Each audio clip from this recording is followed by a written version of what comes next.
Harvey here. Ryan Ryder. Pat Sheehan. Aaron O'Cambry. Emily Doran, virtual. Alrighty. Okay, let's move to our first item, number 2, discussion and possible action on the minutes from September 8th, 2025 RCDC meeting. Is there any discussion, or do I have a motion to approve? I move to approve. We have a second? Second. All those in favor? Aye. All right, that passes. Okay, the next one on here, number 3. For those of you who do not know Travis Holler, he is going to talk to us a little bit. He is the representative. I'll let him introduce himself, but has been working with us over the last couple of years, kind of trying to rebuild a relationship related to the potential opportunities at the Chinatown development. So, Travis, I'll let you introduce yourself more fully, and love to hear what you have to talk about. Yeah, thank you, Colin. Good evening. My name is Travis Holler. As Colin mentioned, I work for Commercial Retail Group, which is an umbrella company that owns and operates 2712 Bee Caves Road, otherwise known as Rollingwood Plaza. It is where the Chinatown restaurant is located. It's also where Avenue Dental is.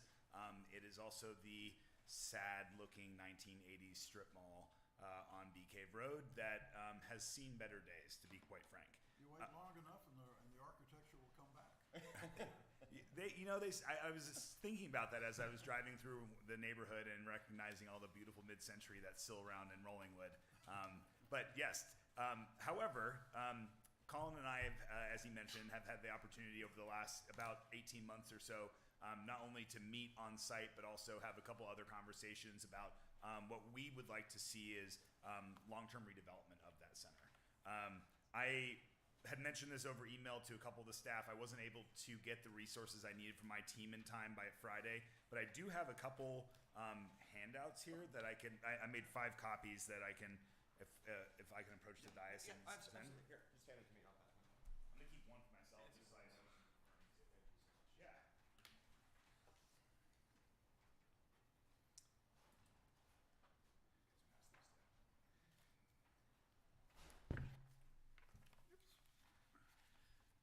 So, forgive some of the way it was printed out. There was an issue at my office this afternoon. But the first page I wanted to show was actually, it's a little cropped, but I did kind of emphasize it. It's the zoning map that y'all approved back in August of 2024. The black box on Bee Cave Road is 2712 Bee Caves Road, representing about 139,000 square feet of potential redevelopment space in your commercial corridor. Right now, the building that sits on the site is only just under 22,000 square feet. I say that because when Colin and I were able to do a walkthrough, and I'd be more than happy to meet with anyone on site and kind of talk through, because I want this to be a collaborative process. The issue that we're dealing with Rollingwood is not only is the entire center completely leased out, and we have a waiting list of people that would love to be able to open up a small business or have commercial space in that center, but the biggest issue is also parking. The site is constrained, obviously, by the roadway itself, which is managed by TxDOT. But then, as Colin was able to see, and you might see on the, if you kind of look to the edge of this, the back of the property backs up to Eames Creek.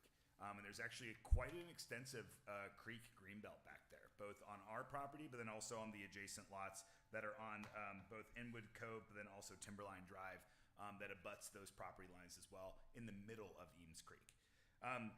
Just wanted to point that out, just kind of show and just kind of recognition on the zoning map where the property is located.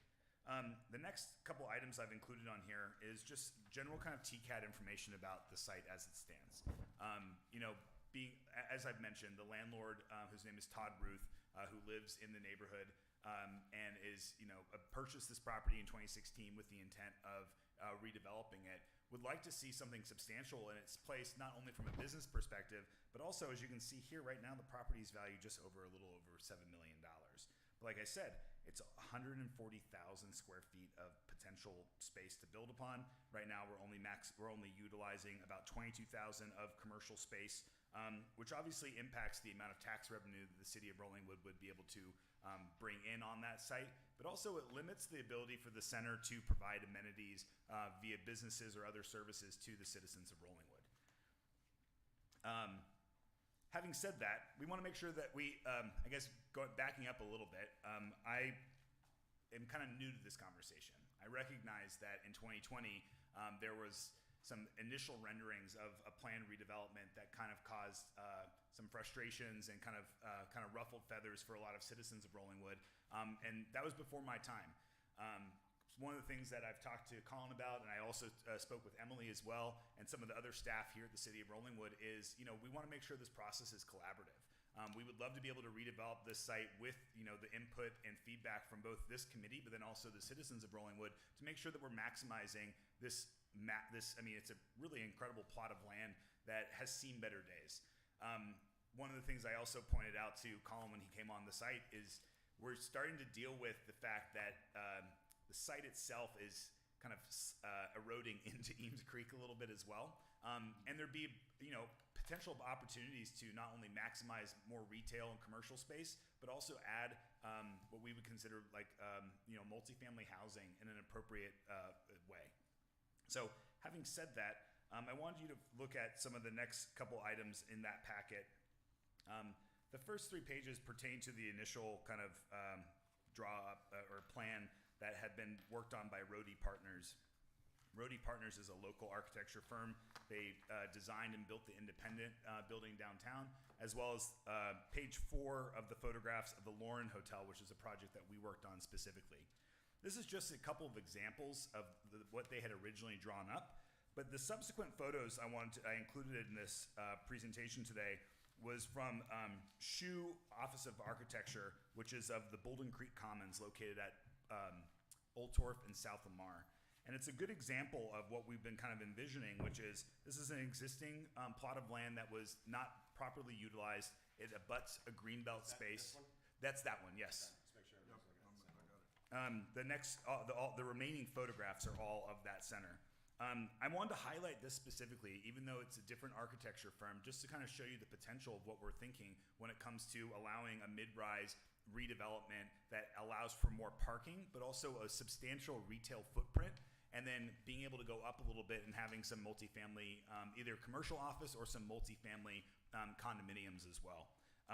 The unique nature of this site is really similar to what we're talking about on Bee Cave Road, in that it's a similar size plot of land, but it directly abuts the greenbelt space and the floodplain directly behind the shopping center. Right now, the way that the current Rollingwood Plaza is set up, you have a ton of impervious cover from the existing asphalt parking lot, as well as the walkways and the sidewalks both in front and behind the building itself. We have the ability here via redevelopment to not only dramatically increase the amount of leasable square footage and provide more housing along that corridor, but reduce the impervious cover and actually make it a much more, amenable space for citizens of Rollingwood, for Eames Creek in general, knowing that that's part of a broader kind of environmental, like long-term plan for the city. And just real quick, Travis, one thing I just want to clarify for the point of, to your point of there's been history and terms have certain meanings to certain people. And you correct me also if I'm wrong, but from some of our conversations, there was also, the whole set of renderings that like sort of imagined if you maximize the development of this entire community, what that would look like, and that caused a bunch of challenges. One of which was a reference to multifamily, but that was much more of like if you built like a 200-unit multifamily, and there was all the questions on impact on schools and things like that. This is like, and I'm making up a number, but this is like 15 super high-end luxury condos that are a couple $1 million, not changing the voting. Yeah, no, if that. I think if that. The idea, and that's what we wanted to highlight with the Lauren development, which is located right at South Lamar and Riverside Drive. It's a hotel, but on the one side we also have 24 condominiums as well. The idea is that it's a high-end lock and leave condominium situation, provides multifamily for folks that want to stay in the city of Rollingwood, but don't necessarily need a 3-acre plot of land that they need to maintain to be able to stay citizens of the city. And that was what we were emphasizing. The other thing that Colin and I talked about, and this is what I wanted to kind of showcase with these additional kind of renderings of the Bolden Creek Commons, is there's a way to make this building, allow for it to be mid-rise and maximize the potential of this site while still being relatively attractive and allowing for there to be kind of a cohesive feel with the plot itself and the adjacent green space, so as to be respectful of the neighboring plots on across Eames Creek in that regard, since I know that that was an issue that was brought up during the initial rendering.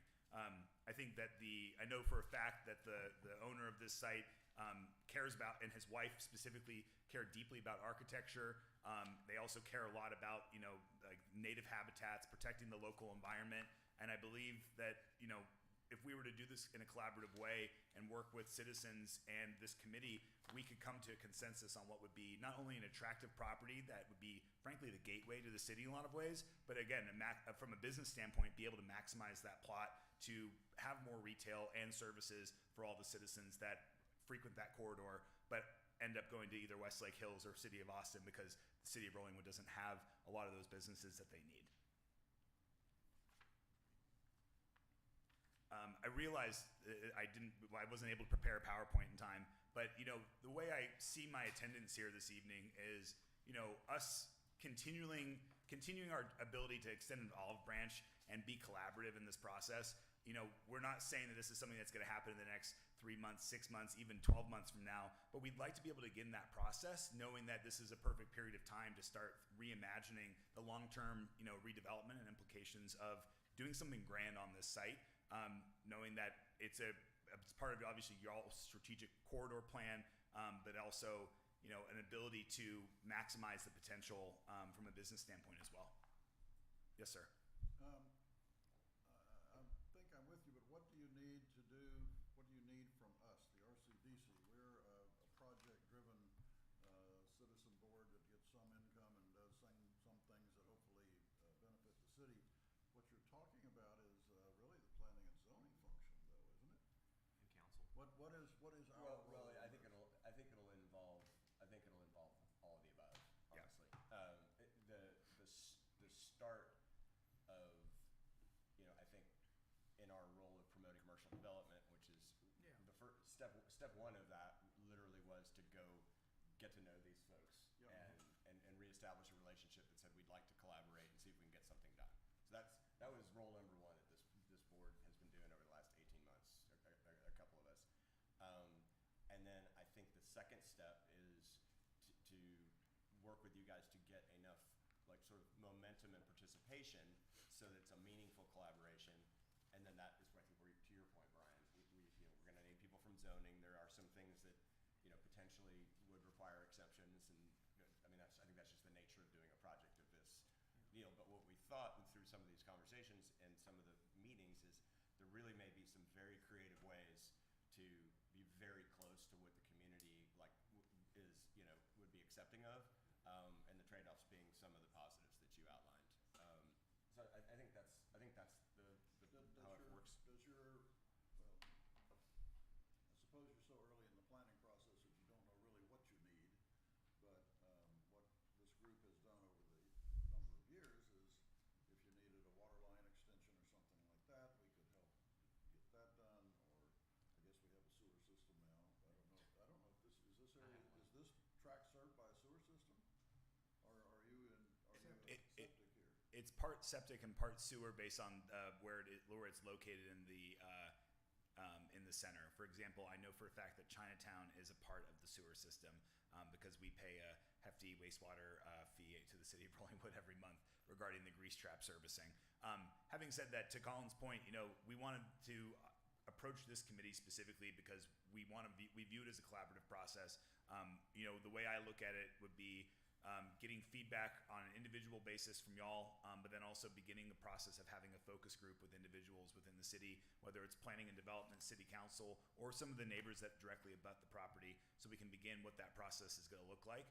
I'd rather get feedback and really kind of have a true understanding of what the city of Rollingwood and its citizens want before we approach our development partner and our architect and figure out what this next stage is going to look like. I think that needs to happen, so we're not wasting everyone's time in this regard. Have you? I know you're new to this, but we do have zoning laws. Have y'all done? I don't think any of these actually fall on that. But as we my recommendation or thought as we go through this process or trying to be collaborative, like step one, let's look at the zoning issues and what is possible currently, and then you look at exceptions, but also then you find the delta that you have to change to, and then you kind of figure you gotta work with council and planning and zoning. I mean, quite honestly, the way, because we're a council driven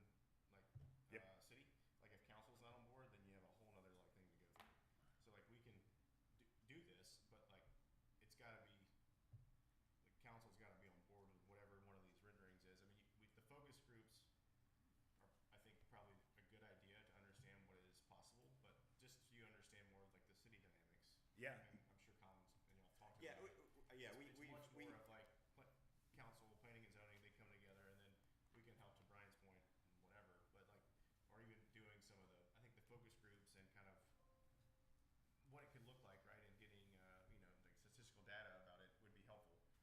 Right. So Yeah, that's I maybe think something we I think can that's help. I think that's right. Well, I think the way I look at that, Barry, is so there's multiple different ways that we can be helpful as an organization based on what our mission is. One, in smaller capacities, like the examples Brian gave, we could be financially helpful with like a sewer thing or Well, something. if you're Like building a $20 million. but when you're building something like this, that's It's going to be like more like $150 to $200 million build Right, out. so like the $20,000 water line is like not really like, you don't get too craps about what if we pay. I mean, which that's is my point.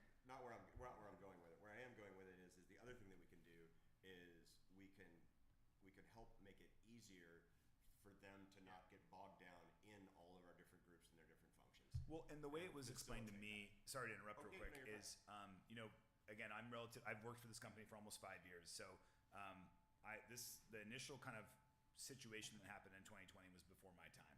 But from what I've gathered from that period of time is that they didn't go about the initial process of trying to get buy-in from various community groups, council, planning and development. To your point about planning and development, by the way, from what I've read up on City of Rollingwood website and then also looking at the county requirements as well, there are some requirements from TxDOT for setbacks, which was, I know, included in the initial rendering. The county has some requirements regarding the flood zone and the impervious cover, which is something I mentioned, which is why I wanted to show an example of a building that was able to maximize the mid-rise while still kind of keeping into account of the flood zone. I do know that based off what I read on the website, that the commercial corridor, if on that first map I showed, the pink and the purple have been zoned for commercial, and I had read something about I think Rollingwood Center had received a waiver, I believe, from City Council to allow them to be mid-rise, which would be upwards of about 75 to 80 feet above the street level. So all I'm saying is don't count on that waiver and Oh, try to yeah, yeah. win hearts and minds. Like that's all. That's Yeah. really, I guess, the gist of it is. Totally yes, get they got that, a but- waiver. That's the way from houses, really. This is butts up against a lot of people that have a lot of opinions about mid-rise. Well, and So- and I totally get that, and that's actually ultimately what derailed the process back in 2020. We have what 1, 2, 3, 4, 5, 6 residential properties that abut this property, and from what I've gathered, it was a handful of those neighbors that were able to sink it from a political standpoint at City Council because they didn't like the idea of it, quote unquote, blocking their view. The views of Bee Cave Road. Let's not start with My point is that Be we would honest. like to be able to build something that is attractive, that blends into the overall environment, that makes it so it really is a true plaza for the city as a whole to enjoy, not be blocked by a handful of neighbors because of minor things that they didn't like. We'd want to make sure we get their buy-in, but also make sure that we're consulting with y'all as well as planning and development to make sure this is an inclusive process. The most important piece will be the citizens. I mean, council, I mean, this is just my opinion, but council, planning and zoning, and even us, like none of that matters. If like people are opposed to it, it will happen again. You'll get sunk totally again. So like you have to, whenever that, if we can help in some way of, I don't know, having like meet and greets or whatever, like I think that's something we could try to organize or help with. But like ultimately, if you don't win, I don't know, what is it, like 336 people, you're probably toast. So, you're gonna have to go through that process. I think but That's your slog. but I think that's what part of the ask is to I'd like to do it differently this time and not have that outcome. And I think we can play a role in doing that and helping get the right people to the table. And there's no doubt. I mean, I think there is no doubt to make something like this happen that it'll require a compromise. There's no doubt. But I think that there are some very unique, interesting ideas that they have had from an architectural perspective that potentially give us an avenue to talk about, hey, that would be a heck of a lot better than what's there right now, and actually be which is really not that hard. I feel like I could go build something that would be better than Well, I that. mean, so for like, $200 million, you said 150 to $200 million, right? So if, like from a feasibility standpoint, you're gonna have to like probably have. I mean, you're gonna have to have some high-end condos in there, and then you're gonna have to and then you're gonna probably need to have some nice-end restaurants and some. I mean, you can't go 3 stories and justify that. we're hoping to go a minimum of 4 stories. And that would not include one layer, one kind of ground floor of parking. So 6, 7. So you're trying to get to 75, right? Or 70. I mean, that's right. Feet. Yeah, I mean, I guess I'm not. To be fair, I'm not completely like up to speed on the architecture side of things. Rough math of every story is Yeah, it would be roughly in size of what we're seeing with next door at Rollingwood Center. Yeah. Yeah. But again, it's a commercial corridor, and what we've been talking about is that the upper stories would be, again, high-end residential. We'd be able to build out, something that Colin and I were talking about is, and I've seen this in other buildings, green space that are elevated to kind of give like this, more kind of connected to nature feel to the overall development. Park-like field. Yeah, that makes sense. Yeah. That's just. So, I wasn't listening to the conversation. Sorry, I was just getting going. No, I appreciate your perspective on it. I fully recognize the challenge of obviously, but that's the thing, right? I want to be able to get the buy-in from the folks that are going to be most impacted by this. We want to make sure that we are cognizant of the fact that it's going to change what their view is going to look like. It might change how much light shines into a certain part of their yard. But at the end of the day, I think that there's more, to Colin's point, compromise, there's a lot more good that can come out of this by redeveloping that plot than letting it kind of fester, to be completely honest. yeah. I don't disagree at all. Actually, I have another random question. So maybe someone from city can answer this. Does the commercial corridor have the same construction law, like construction times that the residential does? Like sometimes they can like work on Saturdays or stuff in like commercial areas. Alan probably knows. Alan, yep. I don't know that that's incorrect. I believe it to be true. So it's the same. I believe So so. 7 to 7, Monday through Friday, no holidays, no weekends. Got it. Right. That's my understanding off the top of my head. That time is money, right? So. Yeah, but that's a fair ask as well. I would assume that any developer or construction firm would be respectful of that. And we'd want to make sure that we obviously adhered to any local parameters to make sure that we were respectful of that as well. So I'm assuming you're going to jackhammer now. That's fine. Yeah, I think this is great. I mean, it looks nice. To be fair, I think the demolition will be the fastest part of this, considering what's left. I was talking about the next phase. Demolition Yeah. would be quick. No, but I the think rest that- of, like your footings and everything else, you got to get done. Yeah, no, but what was really to that point though, and this is something I'd be happy to walk with anyone on this site. It's pretty amazing how much more. Again, you can't really see it on here. I wish I had a better survey of our plot. This kind of drawing shows it a little bit, but there's a substantial area behind the buildings themselves that goes into the greenbelt. That's part of the flood zone space, and that's why I wanted to kind of showcase some of the photos of this Bolden Commons, because there's a way to still allow for there to be outdoor public amenities, still have retail space, while still kind of respecting that flood zone, that green belt, keeping the tree canopy there. That helps kind of disguise the building a little bit. Yeah. So first of all, this is exciting that you guys have come here to try and see if we can pull something off here over the next period of time. Would the next most helpful thing for you is maybe we start with a couple of people from this group and start to put together a plan? Like what are all the things that we need to do, inclusive of we need to put together a group. We need to probably have some framing of it. It can look like this, but here are some of the exceptions right off the bat that we know are in contradiction to your current zoning. Or I don't know. You may have something in mind as well. Yeah, definitely. I also think that starting to put together a list of, and I don't mean to be like super methodical about how I say this, but we want to make sure we understand who the key stakeholders are that we need to start having conversations with. Obviously, I can identify the property owners immediately on Inwood Cove and then Timberline, whose properties would be affected by this construction, right? But we also need to start having conversations, to your point, with planning and development, city council. I had a couple sidebar conversations with folks at that Chinatown lunch that one day. Yep. And even in that 15-30-minute period, talking about redevelopment of that center and kind of cleaning it up and attracting more retail, more commercial businesses was an exciting conversation for everyone that was there. Yeah. So, I'd like to be able to continue those conversations, be real, be honest, be direct about what this process process is going to look like, because again, we don't want to waste anyone's time. We also want to be really kind of clear about like there's a huge potential here, an opportunity to really kind of set the direction for that commercial corridor and for the city as a whole. Yeah. And I think that we can do that the right way by having these conversations, being collaborative, building consensus, and making sure that we have buy-in from all different parties. And then maybe that's I love, I think as transparent and as wide a net as we can cast is the best. And so that might even be just a good thing to just have an information session that anybody can attend. You know, we could host, and you could kind of like get, because I mean now you've got a few more people that are more aligned with kind of what you're thinking, what you're trying to do, and what the process would be. And then let's get that broader audience, and then start to solicit some some folks that want to help. Yeah. I mean, I think the other way to ask this, and I hope it stays in front of us, is what's the cost of not doing something? And that place looking like it does today, 10 years from now, is a pretty significant cost in my mind.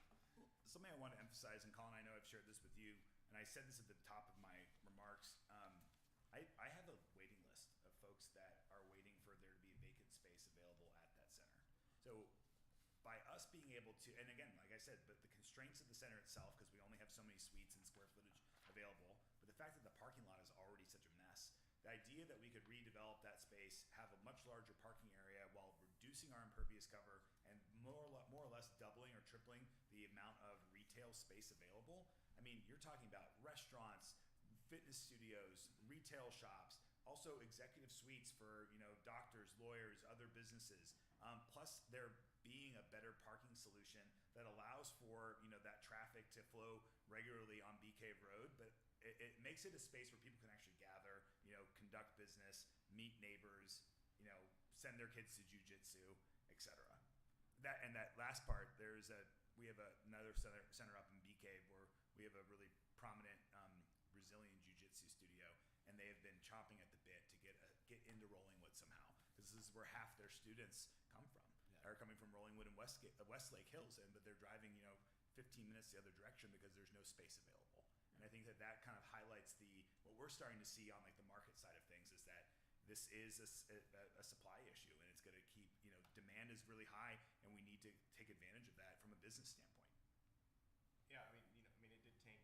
This is just more cautionary, right? It tanked last time horribly, and we like went too far ahead. I just want to make sure, and Colin, this, we just got to make sure that like from day one, we gotta like everybody's got to be involved. And I know that may slow it down, but like this will not work unless there's like a council person, a planning and zoning, someone from our team, and like I don't know, put all damn 5 people from that are butting up against it on the committee, and then have them like see if there's like a inertia, right, to get moving. I don't know how else you get any traction otherwise. We'll be in the, let's be honest, like it was last time, like just didn't work. And so we gotta, I just think to your point, being as collaborative and open as possible is really it. And that's why I was like, if we could like figure out a way to, if it's as stupid as like funding meet and greets just to know y'all, because y'all are hard as hell to get in touch with. I've been trying to get in touch with y'all for a while. It happened, but a few years ago y'all were tough to get in touch with. But so I just think we gotta, like I said, like you gotta win hearts and minds somehow, like figure that out, because this is a fundamentally change the corridor, but also impact the community. So that's the most important part, is like talking to everybody. If you have to go door to door, which I know can be done, because if people that run for council, they go door to door and it takes about 2 months. You can go door to door and talk to everybody and show your renderings and figure out if they like it or not. We can do focus groups and all that stuff. It's just it's gonna take some work, man. Yeah. Well, I think that's why I like the fact that most people wouldn't be launching an actual project like this right now anyway. So that the fact that we use this next 6 to 12 months to work through something, so that we're ready to do something when markets are a little bit better and interest rates are better and stuff like that. I think that's great. Yeah. Anybody have any other questions for Travis? Or Travis, do you have anything else you wanted to cover? No, I just wanted to thank you all for giving me the time this evening. Like I said, I know it kind of came together a little haphazardly. Next time we meet, I will have charts and graphs and other fun things. But thank you again for making time. All right, and we'll make it a point of establishing a next step to get more people involved. Yeah, sounds great. Thank you all. Thank you very much. Thank you so much. Appreciate it. Really appreciate it, Travis. takes us to item number 2, discussion and possible action to expend funds over appropriated amounts for the design of a replacement sprinkler system and soil and sod upgrades in the upper park. Kevin, this is yours, I believe. Are you wanting to? It is, Get up and and talk. I was actually gonna ask Melissa Morrow to address it first, and she's coming over from Parks, and she's chair of Parks. Sure. The irrigation on the dock, on the parks. Sprinkler. You're gonna talk about planning and Oh, zoning. sorry, like, sorry. multi, I did say 2. Oh, In my mind, I count the actual like real agenda Yeah. items versus Yeah. approving minutes. That's me. So I was ignoring, and so what do you want me to talk about the? Yeah, I mean, all we have is this sentence here and a little bit of some stuff that was shared with some of the group. I think there was an attachment on it, there's stuff in the package. That's what I meant, in the package. But it just came from Parks, so. Yeah, hold on, I'm just gonna read to you.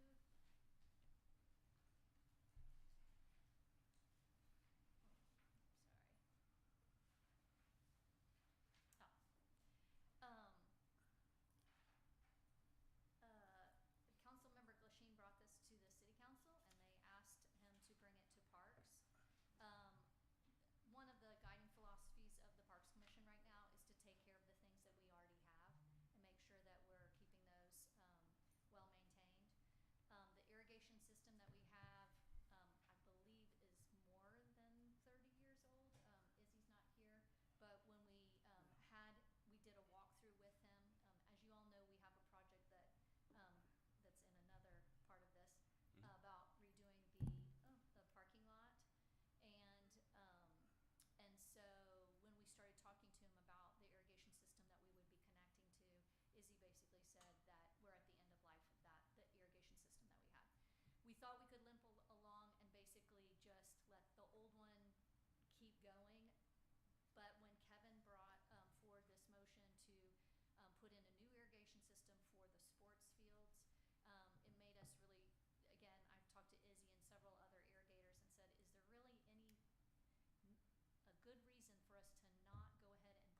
probably more like $40,000 or $50,000.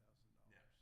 And that's, the problem is, so I've worked with Izzy on this for a long time, and Phil's worked on it too. He's been out there with us trying to figure out the system. It wasn't mapped at all. Yeah. And so Izzy, they didn't know where the valves are, what valves control what zones, how do you find a broken valve, and then you've got 50-year-old PVC that is going to have leaks perpetually. And so we hired a couple of different service companies to come out. And one guy that we found, and council actually approved funding for this guy, and we paid him like, I forget how much, I think it's $6,000.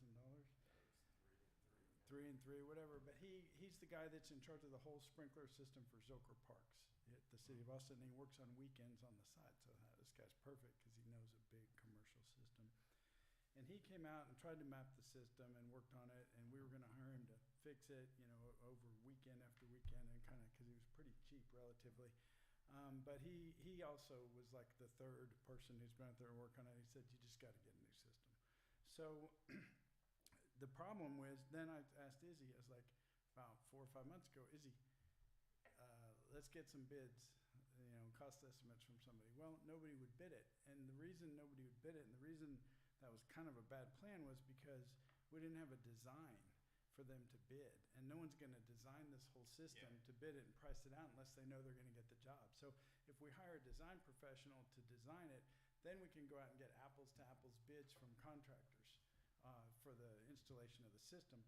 And then at the same time, part of this $14,000 landscape architect fee is for them to go out and do soil testing and tell us, do we have pH problems? Do we have compaction problems? Do we have high plasticity in the soil, which is too much clay and poor drainage? Do we need soil amendments where we had some sand and organic matter, usually is what's required. And, it makes sense because I've always heard that this field is built on old construction fill, and so I don't know whether, until we go out and do some bore testing, whether we got 1 inch, 2 inches, 6 inches of topsoil on there, but it should be, and I wouldn't know how to spec it, but I would imagine you'd want 4 inches of non-compacted sandy loam that had a pretty good sand and organic matter content to it. Then the last part of it is sod. So we have common Bermuda out there, mostly. We laid a bunch of sod. Yeah. We got out there, your kids helped. And, it's been remarkable to me that when it does rain and when things are properly irrigated, you can sure tell the difference between the sod and the common Bermuda. The sod makes a real good turf, like a carpet. It requires less maintenance, less irrigation. It's more resistant to disease. It just works better.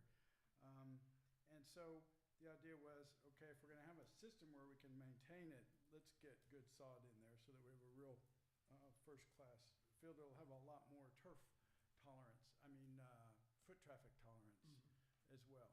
So that was the idea, is to get a design, specifications for what's required, specify potential sod so that we can get apples to apples bids, and then we'll go out and bid it and bring it back, and say, here's step 1, the sprinkler system, here's step 2, the sod, do we want to do it all at once, do we want to phase it, and that'll go through Parks Commission and back to y'all and to council, but this is just a step in the process.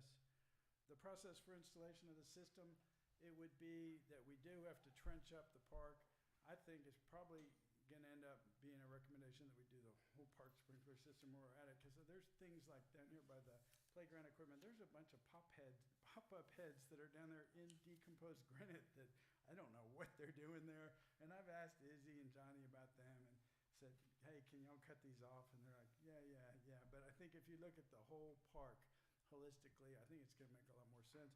And it'll solve a lot of the pressure, the coverage problems, the lack of mapping, valve control, just constant braking that we're dealing with. So 2 follow-up questions. The first one would be, do we know, is there like a lot of leakage with the old system? Meaning like, because there's an irrigation, so there's pressure, right? It's either there's not pumps running correctly or there's just leaks at every connector that has happened. And so how much water, actually 3 questions. How much water are we losing? And then the second one would be, do we pay the city of Austin a water bill? Yes. So then would the good new irrigation question. system either help or hurt that bill? Yeah. 'Cause- So So yes, it is leaking. How much it's leaking, I'll tell you that when I first got elected and I was like, what is with this park? It looks like, terrible. And so I went to Izzy, who was new, and said, what's the irrigation program here? And they're like, we don't know.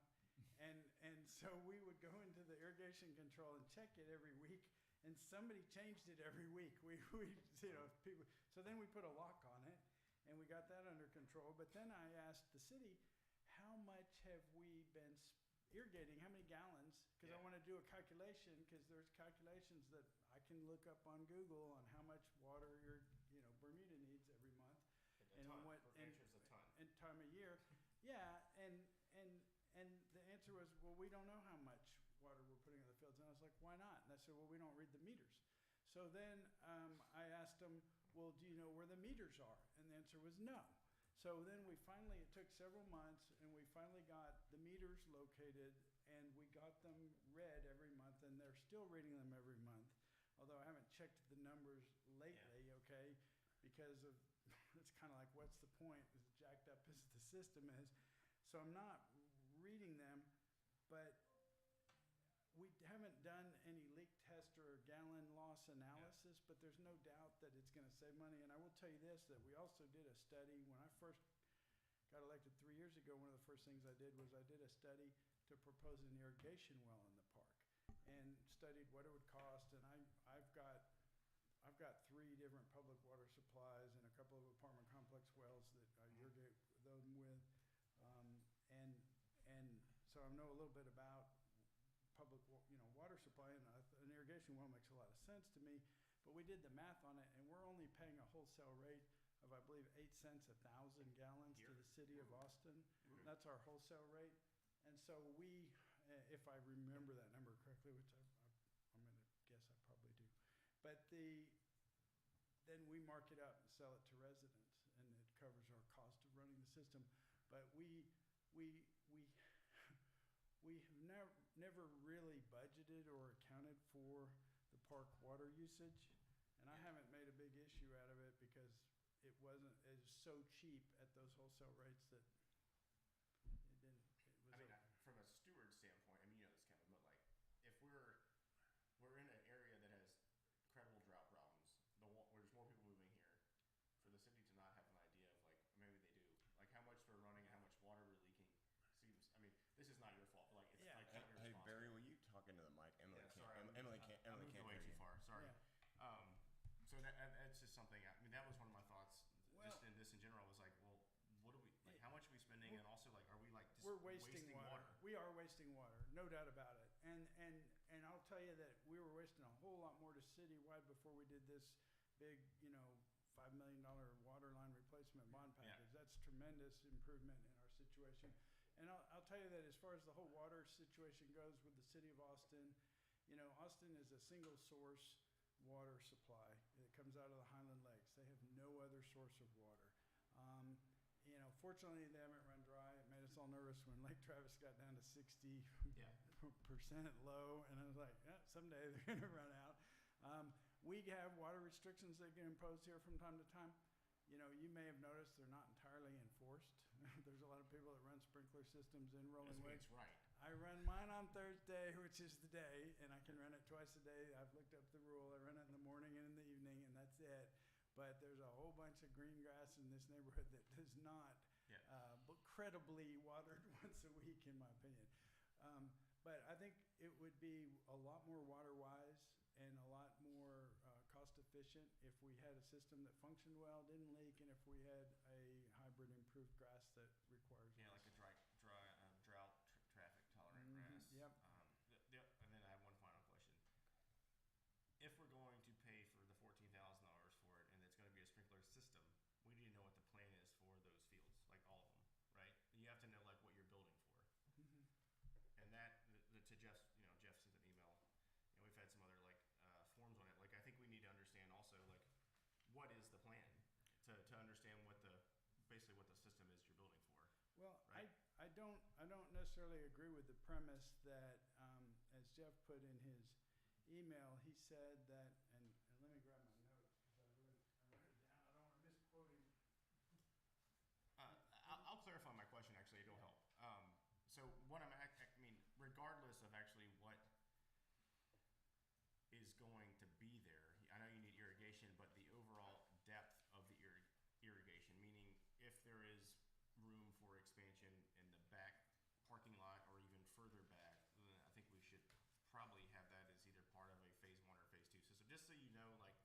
scope of So, what you're doing. so I can tell you that, and let me just say that, what Jeff said is that approving this and going ahead with it risks entrenching the current configurations of the fields, okay? And I want to say that I disagree with that, okay? In my view, that doesn't survive logical scrutiny because whether that is going to be a dog park or a baseball field or shared use doesn't change the design of that sprinkler system. No, I mean it's the physical depth. Like if you're pushing further back, like So to take in the back parking lot? yes, that's what I'm actually talking So about. the back parking lot is actually, I will tell you that when I got elected, one of the first things I did 3 years ago, Phil will remember because he probably punched me in the arm for doing it, but I brought a proposal to incorporate the back parking lot into fields 3, 4, and 5 and divide it in two. You may remember that, I don't know. But it didn't get anywhere. No support for it. And I will tell you that, in my opinion, that RCDC is the wrong venue to advocate for that project. I think that project needs to go to the Parks Commission, and that's where it needs to be aired out and talked about. And anyone that wants to put that on the agenda at Parks Commission and talk about it can, I'm sure, and they're very hospitable and love talking about issues. But I can just tell you, I don't see that going anywhere with city council either at this point. And the reason why is because when I proposed it, the opposition was, number one, they didn't want to reduce the parking in the park. They thought the parking was already too tight for baseball and for the pools. And also the other opposition was the same reason they were opposed to the original idea of just making only the back parking lot a dog park, which is an older idea that was smaller, was that it was too small. And that when you divide that 3, 4, and 5 in half, that it becomes inadequate for either purpose.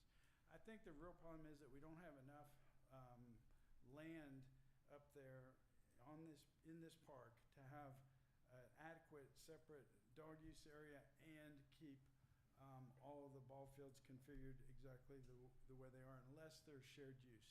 I think there are some potential other alternatives that I've been exploring about, trying to acquire some of the Little Rollingwood Park or some of that land over there from the city of Austin and enter into some kind of joint management or development agreement.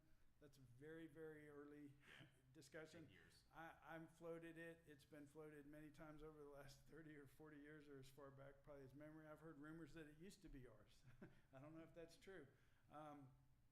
There's a lot of issues with that project, but personally, I like it. I've talked to, asked the mayor to, we're trying to schedule a meeting to discuss it and about approaching Austin. And, I'm happy to work on it with anybody who wants to work on it because I think it's a good idea and a good project and that ultimately it could be an effective and adequate way to achieve a separate dog park. There's a lot of issues with that though, and a lot of people, we don't know how the public would feel about it for lots and lots of different reasons. We don't know what it would cost. We don't know whether the city of Austin would be amenable to it in any way, shape, or form. It's just a suggestion at this point, but it's one that I support. I think it's a good win-win solution for the problems. So I have a few questions. Yeah. So first of all, in general, the idea of fixing irrigation and making those ball fields look great, I'm 100% for that. When we talk about the reason why those fields look the way they do is because of poor irrigation, agreed. Because of potential soil composition, agreed. But I'm a little confused why there's no acknowledgement that using it as a dual-use dog park is not a major contributing factor to why that field looks awful. I'm just curious. What is your rationale for why that's not the case? A couple of reasons. One, you can go look at the Zilker off-leash dog park area, and their turf grass is fine. And so, and you can see examples of turf grass dog parks, all around that are adequate. Dogs don't necessarily, ruin the dog park, and you don't see anywhere that's consistent with that except a little bit along the fence where you can see where they run up and down the fence. You can see it creates essentially a little dog trail. I've looked for that. We've addressed a lot of that too, because when we took over, I was told when I got elected, and I said, what's wrong with these fields? I was told, well, the prior council wouldn't maintain it because they wanted to blame the dogs and they wanted to get rid of the dogs and said the dogs were ruining it, so they weren't irrigating it. And I didn't believe that, but when I looked into it, they weren't irrigating it. But not only were they not irrigating it, but there was no fertilizer and no weed control being used at all. And I asked Izzy, why is that? And he says it's prohibited by council. I said, show me the resolution of council. I went to the city secretary, and the resolution actually said you can't use Roundup. It used the generic name, that Wasophus, whatever that is. And so that was the problem with the fields at first. And there was a big blown out area where it had worn out, and it was like a lake. And people were letting the dogs get on the field when it was wet. And that was a big problem. And that does cause a lot of damage to the turf. And so we changed all of that. We got locks. When Phil first got on council, they put up gates because the prior council wouldn't have put up gates for use as a dog park. So they got gates in immediately. When I got in, we put up signs and gates that say the field's closed when it's too wet. We started irrigating it. We started using a weed control program and a fertilizer program that John Deere Landscapes, which is now called Site 1, spec'd for us, and it's quarterly. And we use a pre-emergent and a post-emergent alternatively twice a year, and a fertilizer quarterly at recommended application rates. And Izzy has assured me that he's still doing that and keeps records of it. And because I was skeptical, because I'm like, why do the fields still look like crap? Because they should be in good shape now. And it's the irrigation. That's what it keeps coming down to, is the irrigation system. So, in the same way you disagree with Jeff, I'm going to disagree with you. I think that that's not true. And there's another element of this is maybe the dog park project shouldn't emanate from here, but we are a fiduciary of this money. And the way I look at this is you guys are asking for money for a design so that you can get a bid, and that design needs to be comprehensive. And I don't think it is a responsible move to continue this practice of dual usage of the fields when we have both the land and the money to fix both. But what we do when we come up and have this debate with everyone is we debate with narratives instead of facts. And so my suggestion would be that what we add to the study is I would like an environmental study to answer with some facts what so many of the proponents on the fact that we can do this dual usage and it's safe has some facts behind it. Because I don't know if anybody's tried ChatGPT at all or any of those things, but you can do every single one of the major Gen AI applications that'll search the entire freaking globe, and you can't find a place on the planet where they think that this is safe. So I just like, for the people that want to watch this recording again, I want to make one thing very clear. It is a false choice that there is a desire of people to not have a dog park here. Everybody wants a dog park, even if they don't have a dog, but they want a dual usage, safe usage for both what the kids need and what the dogs need. And that conversation needs to start happening. People need to know there's not a desire to kick the dogs out of Rollingwood. There's just a desire to behave even remotely with a common sense principle that this is an absolutely disgusting practice within our community. And we have got to solve with a compromise. This idea that you just talk on and on, it's just the irrigation, it's just the soil, is the most ridiculous thing I've ever heard. So I am promoting that we do not put forward any motion until there's something that collects some data. Now, if you guys come back with a study that says, hey, Kevin was right all the time, but you come with facts and not stories, then I think we'd have a great conversation here. But I have no interest in promoting this without it being a comprehensive solution. That's my stance and opinion. I know I'm not the whole board. Sure, and may I respond to that? Of course, it's a dialogue. So, first of all, I want to say that I appreciate the opportunity for us to have a healthy debate among friendly neighbors. I think it's good to have that debate. I do think this is the wrong forum for the debate. I think that the idea of saying Right, can you explain that? Yeah, because it needs to happen in Parks Commission, and it needs to then go to City Council. This is Well, you did, and you brought it here, and now you're asking for money, and I'm giving your opinion on why I don't think we should give let it to me you. finish. I'm happy to answer. All right, that's Be fine. interrupted with a question, but I'd like to. Well, I just want to understand. understand what you're saying. I understand, and I'm happy to explain what I'm saying, but I'd like to make a couple of points. Okay. First of all, the idea that we should make a separate dog park a funding priority over a sprinkler system is also a false dichotomy. And Why?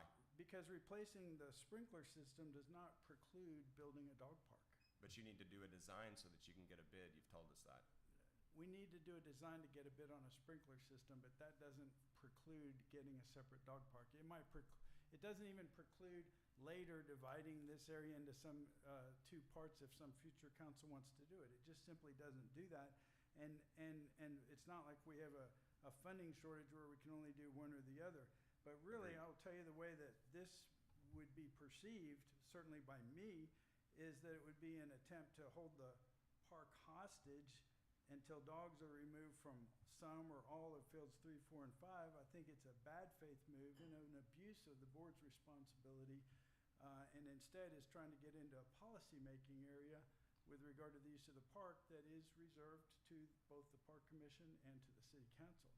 And so I think that political blackmail of saying we're not going to fix the sprinkler system until we get our way with a separate dog park is not okay. Are you done grandstanding yet? That's ridiculous. That is Let's cut it out. That is ridiculous. Let's stop. Hey, let's vote. Let's have a motion. Let's vote on it. I don't want to hear you propagate your views over Kevin's. Okay? Isn't that what this is supposed to be? Well, why would you've we already, show you've already up, Pat? spoken. You've already given your views. He's on the city council. You're on the RCDC. So what? Okay? You've given him your views, and he said he doesn't agree with you. So there's no sense of berating him anymore. I'm not berating him. I'm just tired of a false narrative about that this is a usurping of power That's your opinion. No, that's what he just said. That's what he just said, Pat. He just said that is an abuse of power. So let's just play this out for a second. Tone things down a minute, and myself included. Why do we have an RCDC at all if we're not doing anything? Why do you have to come here and ask for the money if you can just have it and we're not supposed to opine on whether or not we're not supposed to have an opinion? I started this discussion by saying I appreciate the opportunity to have a healthy debate about the issue with friendly neighbors, and I mean that. Now, if I don't agree with the process that you're using to try to get what you want, I'm going to say so. And I'll say it as politely as I can and not, accuse you of making false narratives or grandstanding. I do think it is a move of political blackmail, kind of Political blackmail? Yeah, like shutting down the government kind of a deal. And it led to me put it like this. Let me give you another example. Let's say that instead you say, well, we're not going to fund the sprinkler system unless you get a separate dog park. And That's not what I'm saying. But hang on, I'm telling you that's how it's perceived Okay. by me. And then I come back and I say, okay, well, we're not going to irrigate any of the fields anymore because we're tired of running a broken system that leaks and maintaining it. So we're just going to shut off the irrigation on the ball fields until we get a new irrigation system. Would that be a reasonable thing for us to do on the city's part? I don't think so. I think that would be kind of like political blackmail too, and I don't think it's a good way to operate. So that's how I see it. Okay, Now, let me clarify my Hang on. let me clarify my point. Let me just finish my thought and then okay. Just to clarify, I am not suggesting you shouldn't be able to do any of those things. I'm suggesting a collaborative process in which we do all of the things that you're asking for, and that we also add a actual environmental test to get data, not people's opinions about how safe it is for kids and dogs to be on that field and to do it in parallel. I'm not trying to stop this. I told you from the beginning I'm for it. I'm just for solving a broader, letters like Jeff's and stuff like that, those are all over the community. You're not representing the full community here, Kevin, and that's what I'm concerned about. Well, democracy represents the majority and has respect for the rights of the minority through equal protection of the laws. And so I have believed that the majority of the people who elected me did so in part. I think that it was an important issue that affected the elections. In part, I was elected because people did not like the idea of relegating the dogs to the back little area that was proposed by the previous council. And I think that has echoed through the elections that we've had since then. And there are some other issues too, of course. And of course, not everybody knew even about the dog park issue. But It'd be there was hard to believe that anybody thought anybody was running on the great big dog platform. Well, 'cause I never knocked heard on about it. every door in Rollingwood, okay, and I talked to every resident that was home and answered their door, and I can tell you that that was a big deal.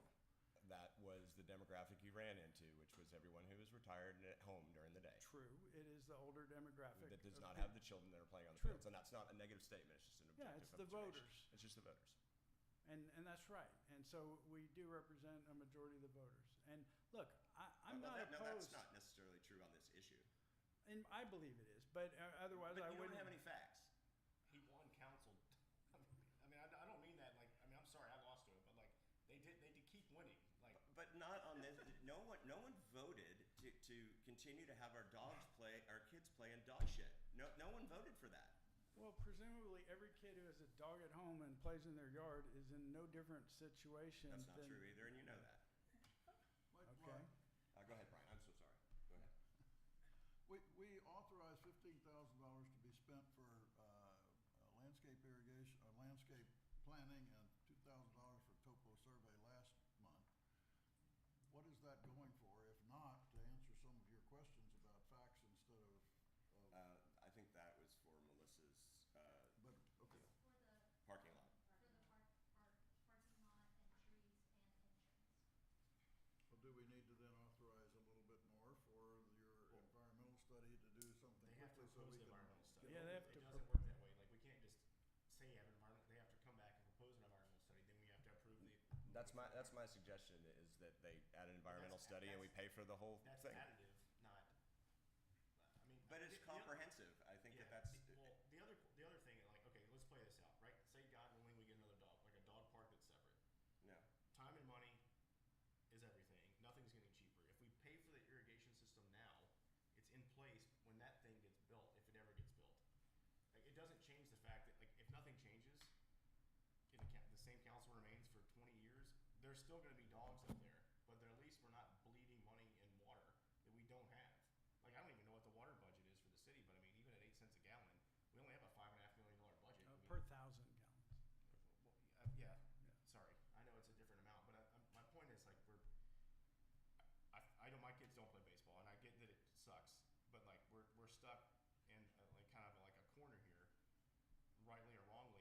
Like, the irrigation system, regardless, needs to be fixed. Now, I think we still need to have an environmental study, to your point, because it is. I mean, if you just go walk on the field occasionally, you step in shit. It sucks. And I know, like, Jeff's had his daughter like fall in it also. It doesn't change the fact the irrigation system's broken and we're like losing water. And I mean, I know this is like a little bit weird, but I mean, I really like value conserving water. I mean, that's why I built like a zero landscape that the city actually hates and doesn't like my trees. But for different reasons. But still, I mean, there is a value to at least getting that done, and then this is what I was telling you, like concurrent passive. As we're doing irrigation, we figure out a way to compromise, to your point, of building that other park. It doesn't change the fact that the fields need irrigation. Like, the baseball fields still need it. No, I'm just And suggesting that we environmental include it again. Again, it's not a no, don't do this. I'm just saying, Yeah. why not address the whole problem and get some facts? Maybe I'm wrong. I mean, I guess I don't know. if we approve this, is your fear that they don't come back and parks will never act on these? They have absolutely no interest in doing that. That's obvious. who doesn't? Neither parks nor the council. Right there, Kevin has that's right. Kevin has told me he's been elected. He's been elected by the dog people.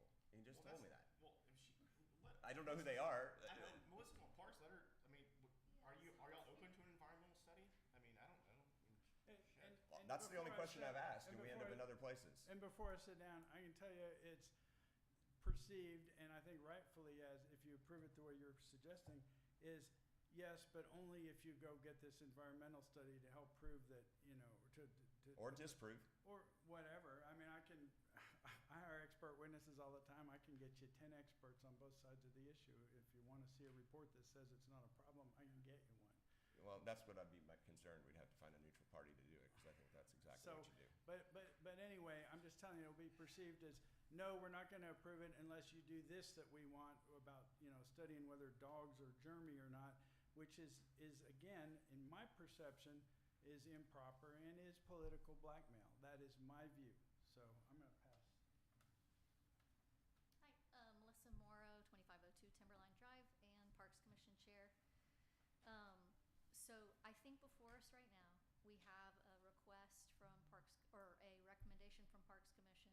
to hire someone to design an irrigation system because our current irrigation system does not work and it doesn't properly irrigate the area that we have.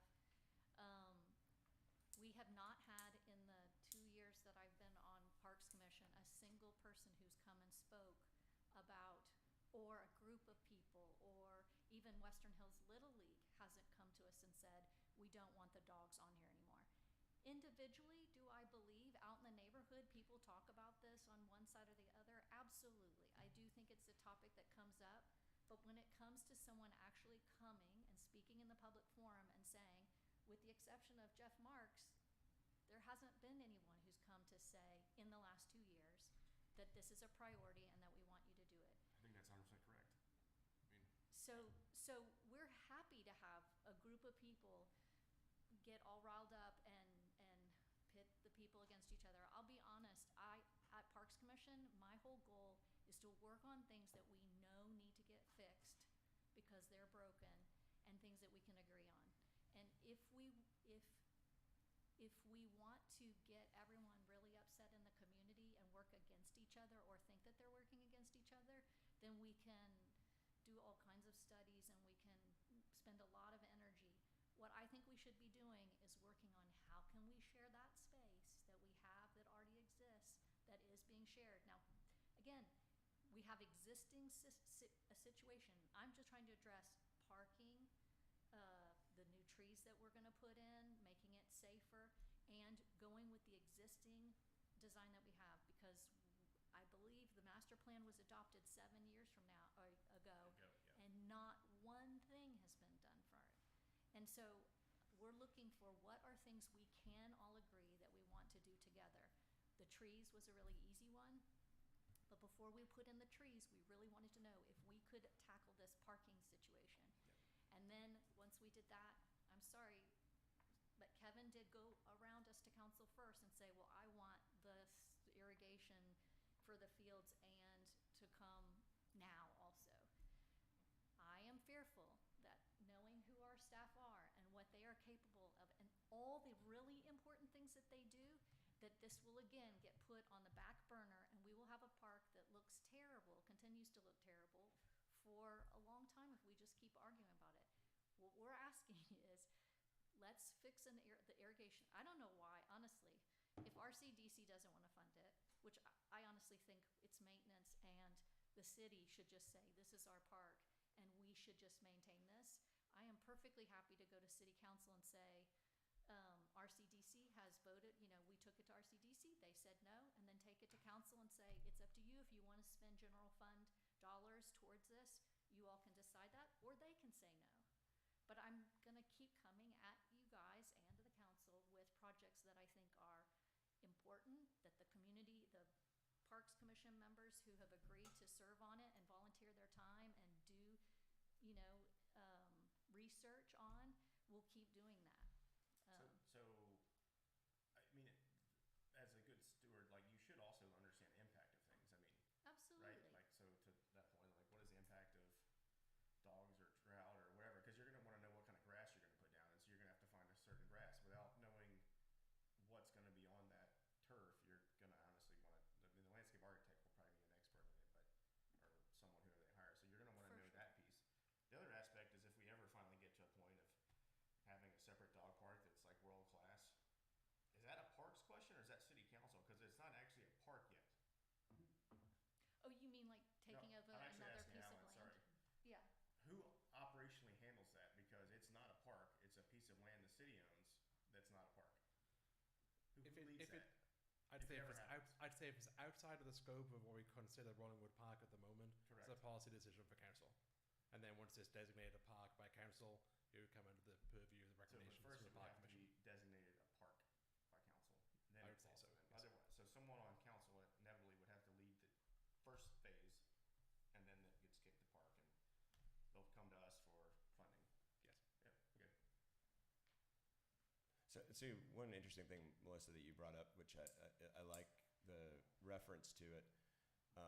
I think actually when you and I sat down about a year and a half ago and started saying, how can we get some of these things done? That was the trees, it was the erosion thing. We've now agreed to the parking lot. We're actually in more agreement on this than it sounds like. There's just another aspect to it. So in many ways, we actually are, though not in technical design, but in conceptual scope, we are following the master park plan, which also had the backing of hundreds of people and thousands of Post-it notes and explicitly calls for a designated dog park. So I'm just confused on like, sometimes we follow the plan, sometimes people say, I'm not talking about you personally, and sometimes people are like, oh no, that plan's really old and it doesn't mean anything and nobody was involved, and it's like, if you read the plan, that's not true. So actually, in many ways, we could just actually be following what everybody asked for and just continue to get it done, as opposed to a small group of people who have chosen to interpret it to the way that they would like to have it done, as opposed to what it actually says. So I just like, all I hear is we don't want to do anything hard, which I think isn't that what we're here for? This is really hard, just getting the parking and the trees. And I mean, it took a year and a half to get the wall done. So Doing labor yeah. takes a while. No, I meant getting an agreement, getting something to go through parks, then RC, because again, parks doesn't have a budget. So we never, and we don't get final say on stuff. So everything we do ends up having to go to all three of those entities and in different order. And when we're asked to go take it back again, then it usually starts over again. And so all of this is hard. When I say hard, I mean politically hard. Okay. Like okay, now I'm not going to be, and I'm thinking as parks chair, partly because my job is so similar to this. What I think about is what are things that I know I can get done. And when I say that, I say I really thinking like an 85% chance. I know that, even if I think I've got everything lined up, there might be some great reason to not have it happen. But I do think that all of this is hard. We are all volunteers, and y'all included, and our council members included. And our staff is, awesome, but they have lives outside of this, and they probably volunteer in their own communities as well. But I do think that we need to be careful not to try to push this into a corner where it becomes one of these issues where a whole council gets voted off or stays on, or people, to me, the park should be a place where we come together and we say, look, we have a shared space, we want to maintain it properly, and let's do some of these projects. Part of that, though, is one side is not willing to compromise at all. Yes. I mean, so that is part. I mean, I'm sorry, but like, and I'm for this irrigation project, but like, the fact of like building, at least historically, maybe I'm out of touch now, but a full like world class or like very nice separate space for like dogs and children not to interact or overlap has historically been not a no-go. And so for both sides. The dual use has not been a non-starter. Right. So we have two fields right now that exist, 1 and 2, that we don't allow dual dogs. Use. What I'm talking about, that's the 3, 4, and 5 are dual use. We have space, both this part that Kevin mentioned, which, I mean, God willing that would happen, but who knows if City of Austin would ever agree to that. There's some other spots too, but I mean, there's just not ever been a compromise. Like even, like I'd happily spend $50,000 to fund a landscape design to design a world-class dog park on one of our other plots of land within the city, if we could, or even the little area of Austin that we don't own. I mean, that's another but that comes from, I guess, council actually, not parks. So we have recommended. There's a piece of land that's behind Endeavor, on Delano Lane. That's another area that both we've said to Western Hills Little League and people who want to just create more multi-use areas. But that's not like, if you look at the geographical like footprint of that, that's not really a baseball field. No. It's not like you can't put one there. So like that's my point of the non-compromise. Like you're looking at it as a baseball field, not as a dog park. It's something y'all have to take that back, and y'all have to do that on your own. Right. But obviously. So I would say the compromise is that when the Optimist Club could not financially support maintaining the fields, that they gave it to the city. They were behind in their taxes, and they realized that they couldn't afford it. And you can read into how they gave it. They gave it for youth, but also also for the general use of the community and for the council to decide ultimately how it'd be used. Yeah. I mean, I understand that.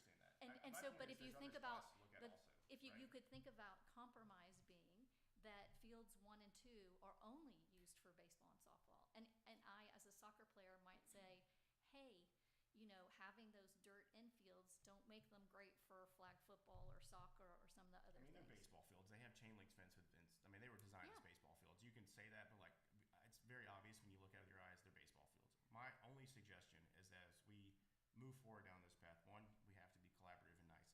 The other one is there's other areas like, I mean, dogs like to like run on stuff and like climb things and play and like have little activities. I mean, you know, they don't. I mean, quite honestly, it's like kind of boring sometimes to go to the dog park and throw the ball back and forth. Like I'd like my dog to go and like do dog stuff. You know, that's all I'm saying is like think bigger than just a flat field, right? Like For sure. there's other spots. Like Yeah. y'all are parks. Like I know you don't have any money and you have to go through like all the hoops in the world and it sucks and everyone hates you sometimes and sometimes they love you. Like it sucks. Like that's just we all sign up for this. But like you know, just think a little bit outside the box. Like you've done it with the. Well, And I don't hope, mean this in a bad way. The piecemealing of the master plan, that's actually what you're executing just in little bites because no one can eat a whole apple. You take little bites along the way. That's the only way to get this done. Do the same thing. Like, just think about it. I mean, just that's think what about I it. thought we were doing with that parking area. And so if you'll remember, and I know this is the next thing we're going to talk about, is one of the things that we talked about was being able to plant and have grass on that Yep. back area so that when we do have all 3 of the ball fields being used, that there would be an area. Mhm. The other thing is, you know, again, this is crazy to think about this, but 30 years ago, Rollingwood allowed dogs leashless to run the entire neighborhood. And then which is crazy. I mean, I couldn't believe that it. was Wait, 30 years ago. I used to be able to drink and drive too. but- exactly. That's right. And then we said, hey, you got to have your dog on a leash. You have to have a tag for him, etc. So, And then we allowed them on all 3 fields. And this is one small but important point also, is that one of the reasons that we made that a designated dog park was actually to keep it's actually not designated.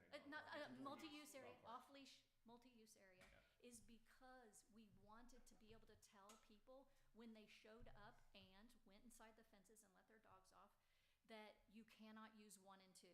And it's a lot easier. Our police officers already have plenty of things to be doing other Yeah. than coming up here and asking people who keep letting their dogs off of the different fields to get them off. And so the idea was if we said you could have 3, 4, and 5, would that keep you guys off 1 and 2? And that was a great improvement, both in terms of enforcement and being able to tell people, look, there is a place. Even if we say we're not having a dog park, we're not having a separate dog park, we will always have dogs I imagine, until we ban dogs from the park, we will always have dogs and people walking through our park, and their dogs will urinate and defecate in our park, whether they're on a lead or whether they're free range. And I mean, I've had kids play sports. I think it's really important to My kids don't play clean there, up so after. I don't care. But I mean, Yeah, get what no. you're saying. A lot But of I just- people do. I think know. of- I mean, I don't Yeah. mean, like literally. I just mean like that's Yeah. not an argument that's gonna win with me. That's all I'm saying. Like my kids Yeah. don't play sports there. No. I do care, but not like Yeah. that. Is there anyone else that wants to speak on this matter? Yes, please. Go Can you for guys it. hear me? Yes. Yeah. So I really appreciate all the comments and conversation, and I agree, you know, I love the point, Colin, that you made, Melissa, about taking little pieces of the strategic plan and actually tackling them bit by bit, and I think that's great.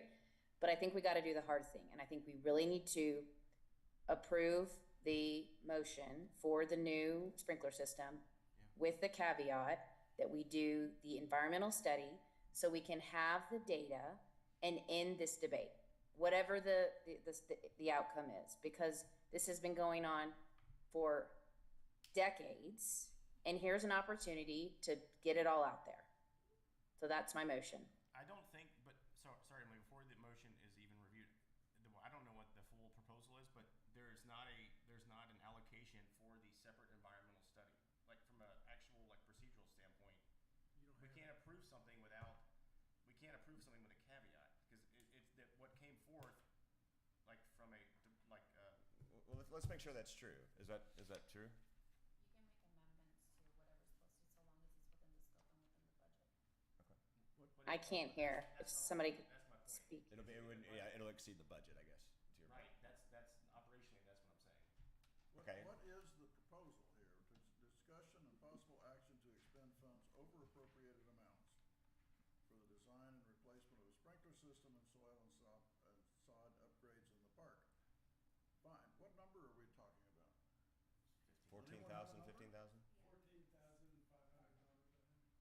Is that in addition to the 15 we did last month? Yeah, it's a separate project. That's correct. Specifically, the motion from Parks was move to approve spending $14,500 to get design specification for underlaying, dirt improvement, resodding, a new sprinkler system, and soil testing for the ball fields.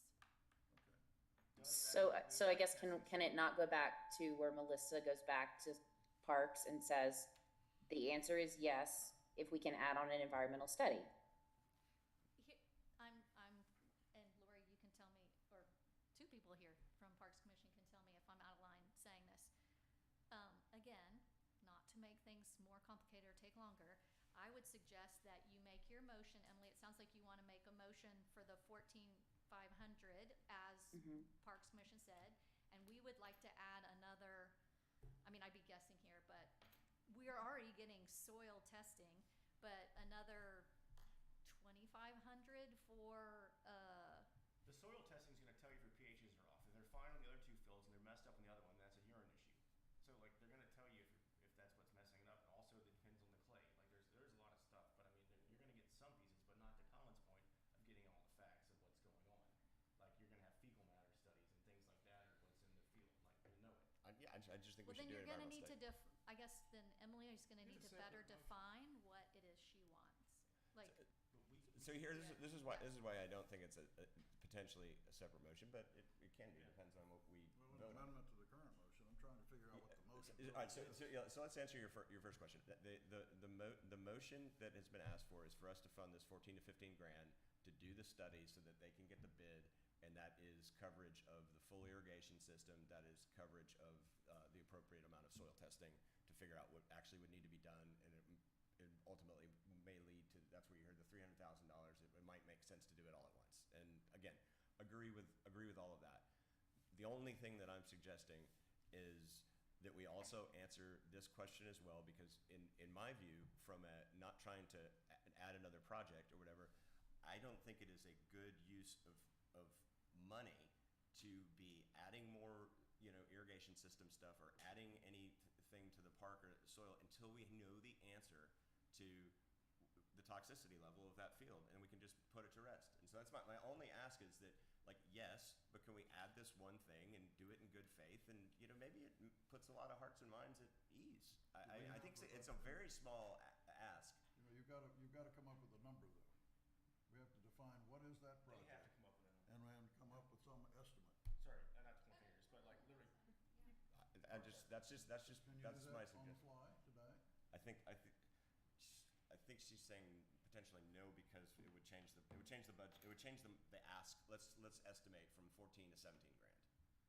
I think so long as it's within a certain percentage. If it's too drastic, like if it's within 10 or 20%, I think that's reasonable because it stays within the scope. But if it's a huge drastic amount, then we would have to probably That's come not back a and huge amend drastic it. amount. I mean, I I don't know if we can. I want to make sure everybody's had a chance to talk, but I would like to go back to Emily's proposal, which is to approve it with the addition of an environmental study.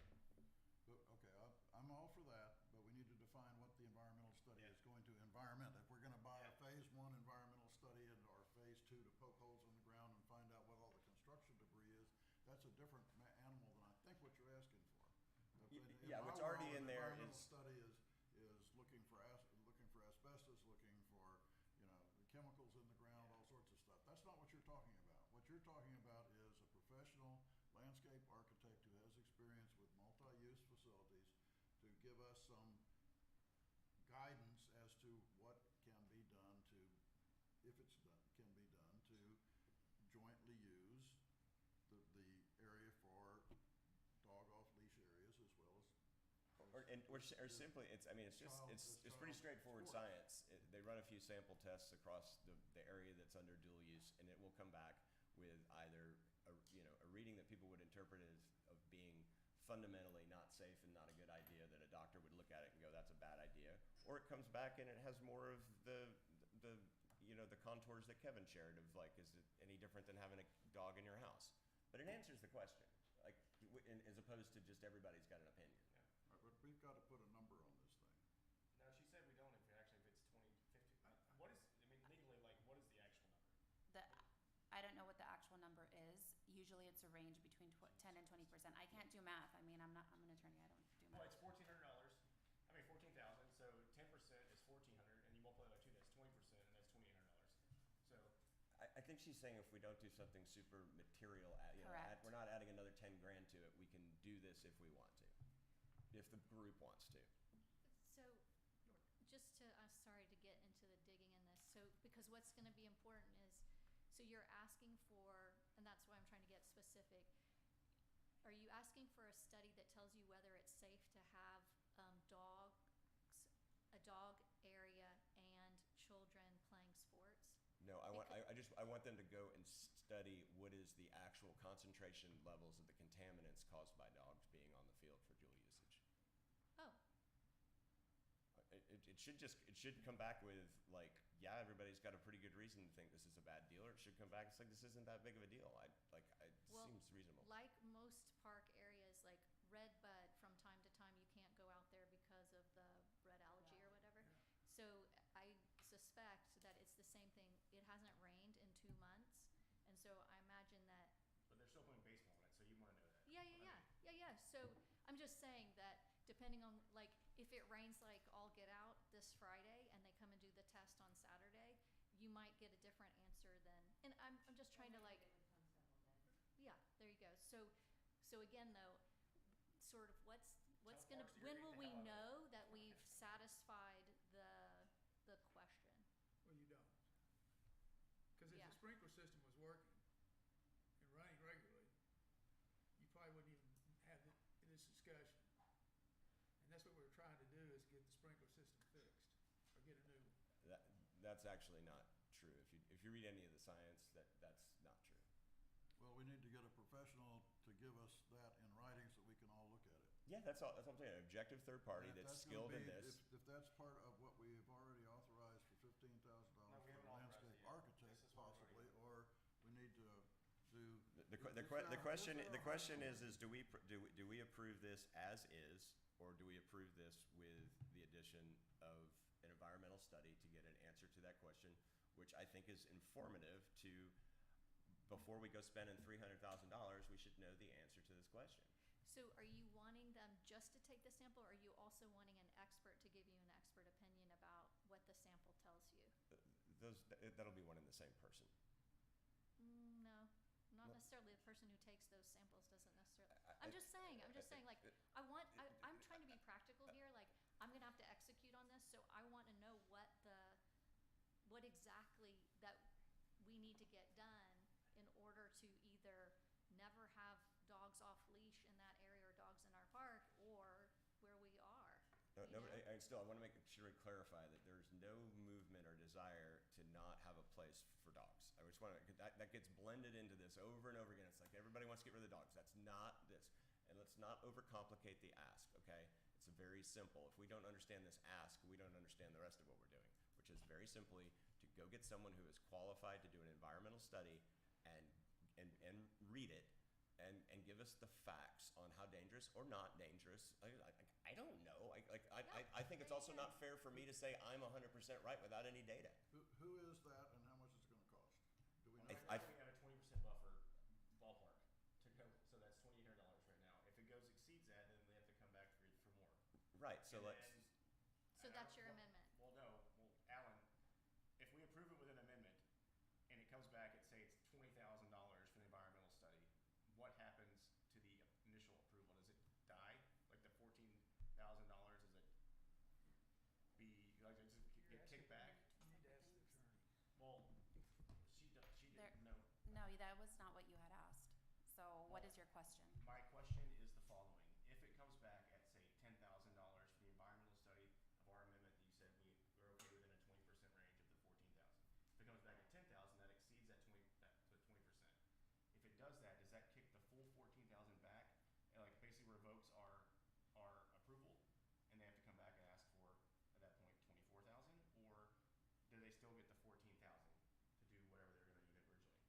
think it just depends on how you make the motion. So you would have to make the motion, say for example, you approve the allotted amount that they've recommended, and then you make a motion as an additional 2,800 or whatever it is for the environmental study.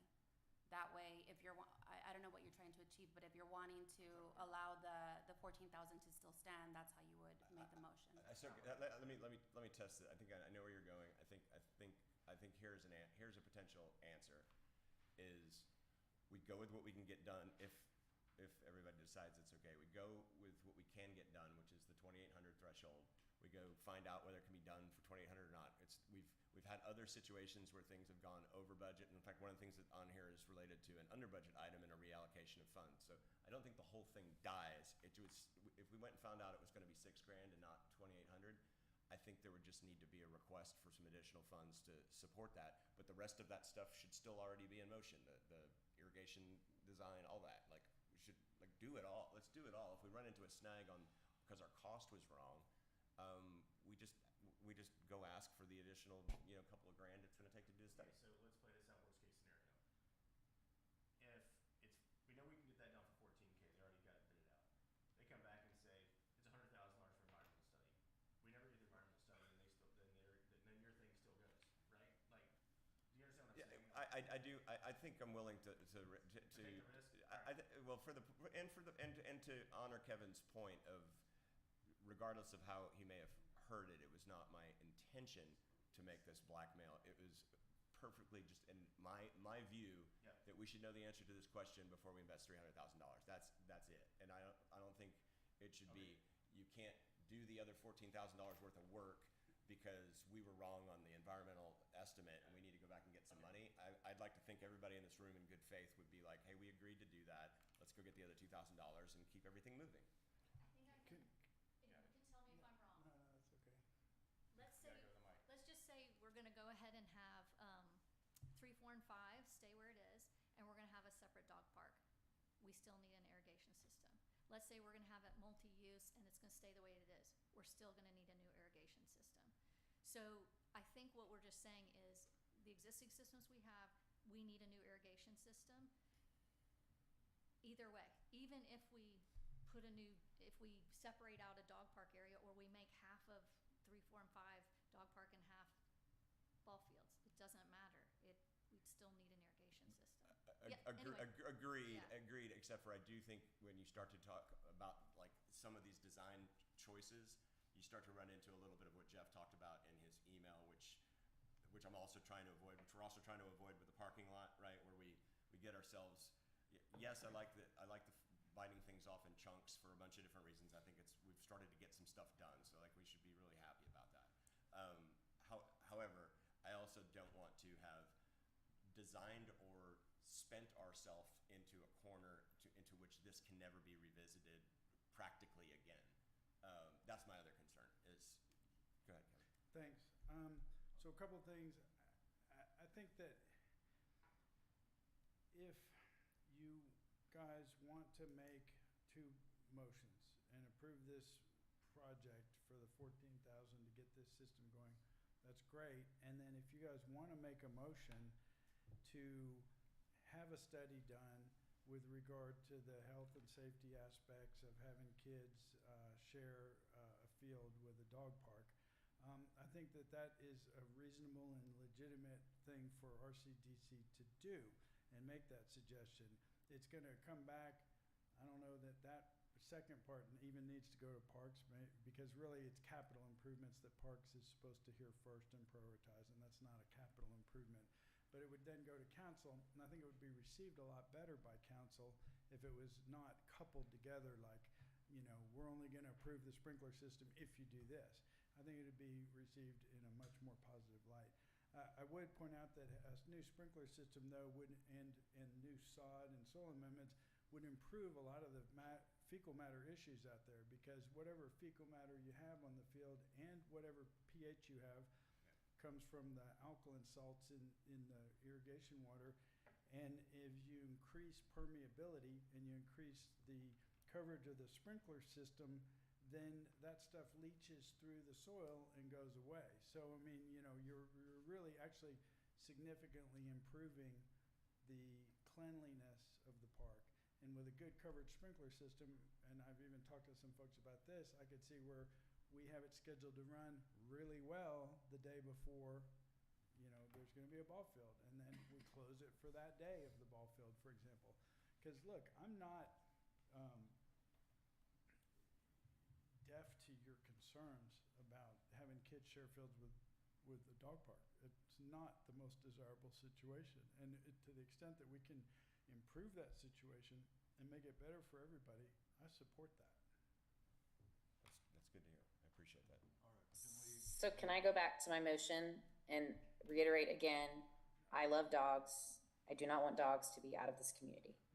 But I would like us to approve the 14,000 and change. Forgive me, I don't have the number in front of me, for this proposal from Parks, as well as a motion to do a environmental study at the same time as the work is being done to plan for the irrigation system. can you take a And that we friendly would not amendment? exceed the Can- $2,800 for we- that environmental. All right, can we just define what this quote environmental study is? Because that is a term that is not gonna get us very far. That's fair, Brian, that's fair. I want the study, I think, I'm just talking out loud now. Yeah, It's not an environmental phase one that in my world is Yeah, a no, totally that's a good different animal. You're asking for a professional opinion of a landscape architect about joint use of a common field for youth sports and for a dog park, and under what conditions that is good or bad. And so it's just a question of a professional doing some, and I think it's a landscape architect. I don't know. I don't know that it's a landscape architect, and we can figure that out. Pat, you're You know, gonna give Melissa a budget for $2,800 to go find a landscape architect and define the question, or define an answer if we can get it, or at least define the question of how can we best jointly use the property we've got. So. Well, that's actually not I think that's what the ask is Emily's actually talking about. the ask is to get the data to allow us to make that decision. I'm not presuming that the outcome of that data is, that it's going to be a terrible thing, to keep doing what we're doing. It could be a meta study in the sense that the landscape architect is gonna look at 10 different projects that have been done similarly and what worked. and what didn't. It's very specifically scientific. it's a scientist, it's a soil scientist that does. As a soil scientist, we're not, the concept of going and finding someone to tell us how to, like, if you go search and try and find anywhere on the globe how to do this correctly, you get the answer, you're out of your freaking mind. That's like the answer you get. Well, that's what we gotta have the professional tell us, though, Colin, not us, not you and not me. We're not professionals. I know, but I'm not asking him the question, should we do this or not? I'm asking the question to go take soil samples and tell us the degree of concern we should have. There'll be different levels of things, and a doctor can interpret that and say, that's, low risk, medium risk, high risk. And then we have data to make decisions about. Colin, if we do the separate piece that Kevin proposed, we actually would be a project from our side, and we would be able to do that. Like, do you understand what I'm saying? Instead of doing Yeah. an amendment, if we did approve the 14K, but then did a second piece of us actually having a funding project, theoretically, we would control that process.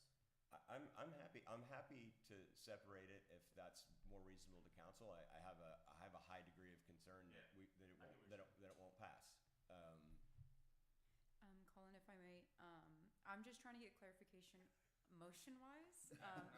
Do we want to do two separate motions?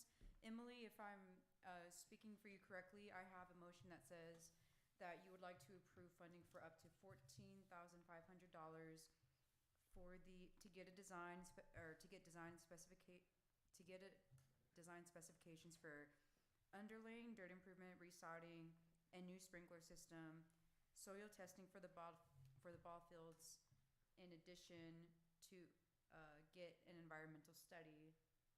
That is what I have right now, and I don't have a second. Correct. There's no second. And you'll second? Okay. No, I'm not No, second. no, No, no. I am not seconding. There's no Okay. second so far. Not yet. Yeah. But that's I do need a second for the motion, is what I'm saying before we continue Well, discussion. I'm trying to amend the motion to define what is the study. But there's no Correct, second- but So there that still Melissa needs, knows what she's out looking for.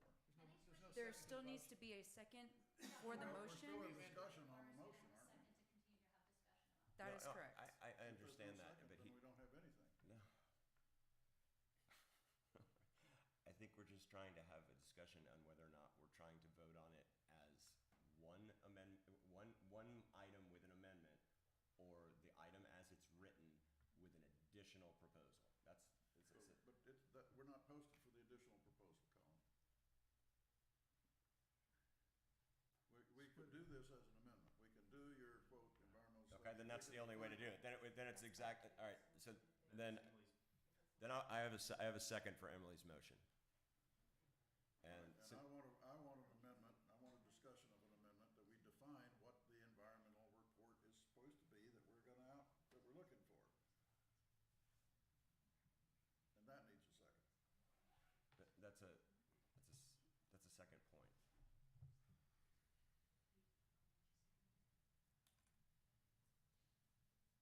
I'm not sure what you're looking for, Brian. I want to be A definition of what you're looking for. I've told you like 5 times. You're looking for somebody to go out there and plug some holes in the ground and do soil samples. Yes. How many, when, under what rain conditions? I think that there's a whole world.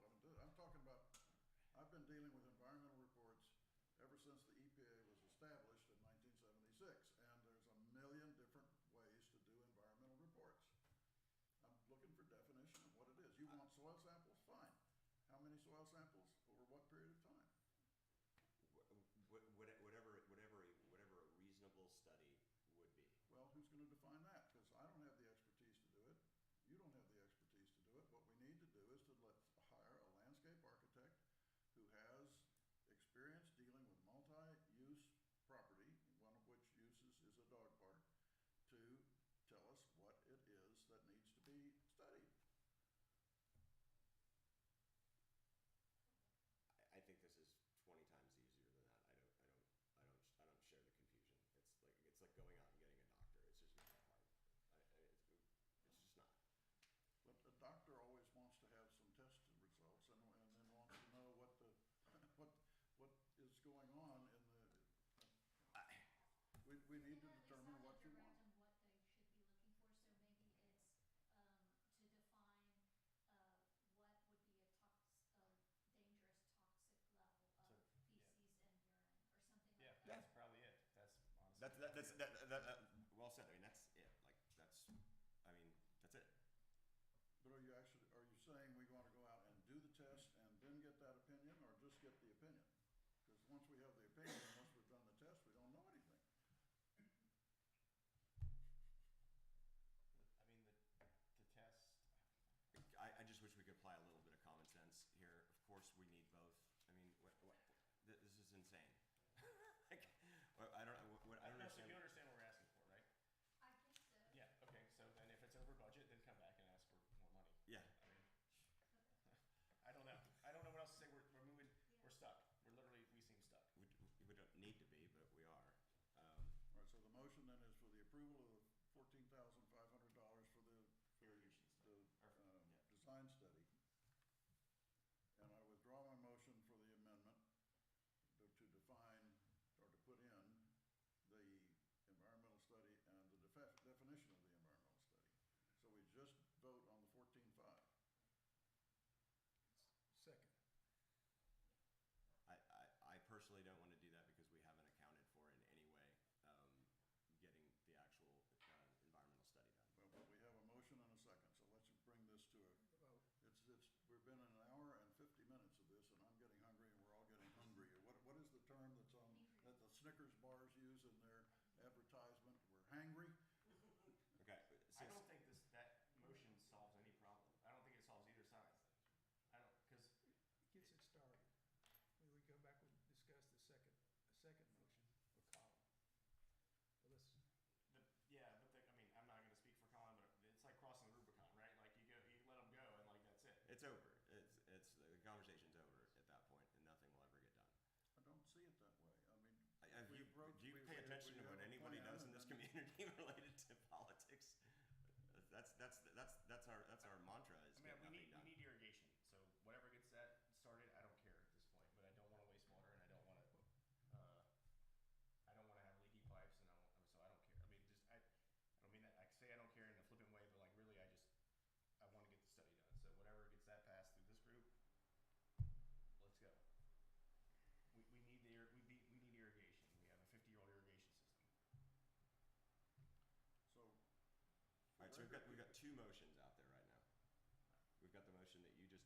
retraction, and we've got the motion that Emily did.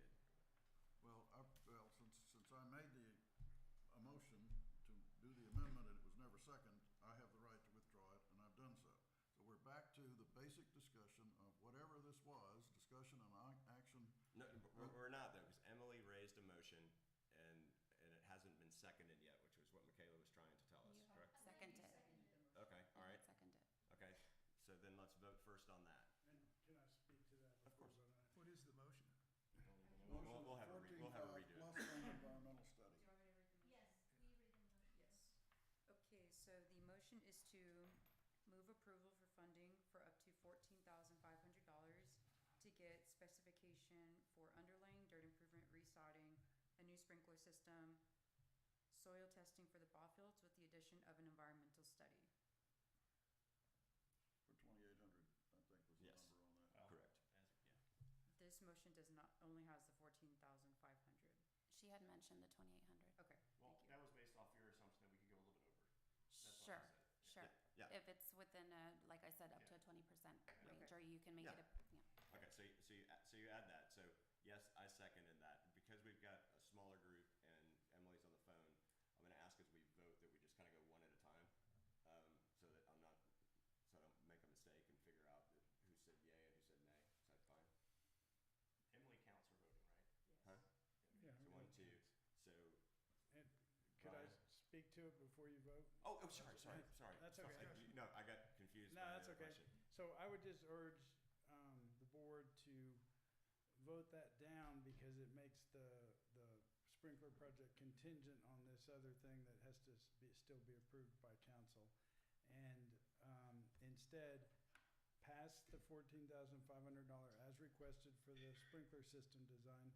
And then if the board wants to pass a motion for a project to do an environmental study in the park for some certain amount, pass it, and of course it'll go to council for approval too. And I would encourage you to show up and support it at council and talk about it. Yeah, it just gets tricky because if you do it separately and it's not posted, then they can't bring up their own motion if it's not posted. So you would have to, They would have to post it for their next meeting and Correct. pass it then. But in any case, whatever procedurally it takes to have it be a separate motion, that's what I would encourage this board to do, for it to have a chance of being well received. Can I ask a clarification on procedure? So Sure. let's say that this motion passes, and the study is done for the sprinkler system, and the environmental study is done. It doesn't, like, we don't have to go do that, like, it's gonna be done in parallel, so it doesn't stop anything Correct. moving. That's So my understanding. it's not written in they're a not way. contingent upon We don't, each yeah, other. we don't have to do the environmental study first, No. and then we can go. It's not a dependence. Great, No I'm just desire. clarifying that No, for that's a great everyone. question. That's a great question. No. And so- No desire to do that. Let me make sure I understand then, because I understand the procedural point about it being, I think it can be attached as germane to the initial motion or within the scope of the initial posting if it's one decision. But my only suggestion would be to make it clear that the request for the environmental study, that the approval of the sprinkler system design is not contingent on approval of the environmental study. That's right. Okay, thank you. That helps a lot. So we may not have that. We may need to put that language into that motion. I think it would help. Does that make sense, Michaela? So it's everything you have except for at least a sentence or a reference that says that each piece of work is not, one piece of work is not contingent on the other. And you might have better words, Kevin. The approval of the sprinkler system is not, expenditure is not contingent on approval of the requested environmental study. And so procedurally, the way this will have to go is environmental study will happen. This added piece that we have requested, if it passes, would go to you guys and you could say yes or no on it. It's a project. Right? For both projects. But it's, okay. All right, so is it helpful to anyone to reread the most latest Yeah, version? can you just read it one more time? Yes.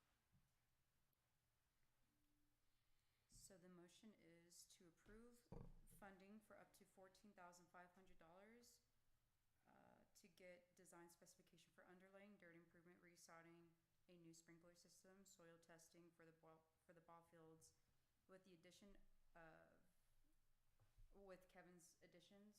I don't have that exact language, but that will be put in the motion. From the recording. Yes, that's correct. Oh, okay. I think that's okay, isn't it? Okay. Say that again. I'll make sure that they're, And it'll be in the minutes, and so you guys can approve the minutes next time. Minutes, and it'll have, and then the one sheet that we'll have will be very descriptive to Are we support. approving the additional 2,800 as an amendment? yes, Okay. yes, but not making it contingent on being able But to not get it. If you want contingent. any help drafting it, I'm pretty sure Colin could run it by him and he would tell you it's right or not change Okay. it if you want. Yeah, whatever, it doesn't That matter. helps. Emily, are you supportive of the revisions? I'm here. Yes, that's what I wanted from the very beginning. I wasn't saying one or the other. I was saying yes to the 14,500. Can we add on this other motion for the environmental study of the ball field? Okay, so that's Emily's motion. I'm seconding it. All those in favor? Are we going one by one, or are we going all? Let's go one by one.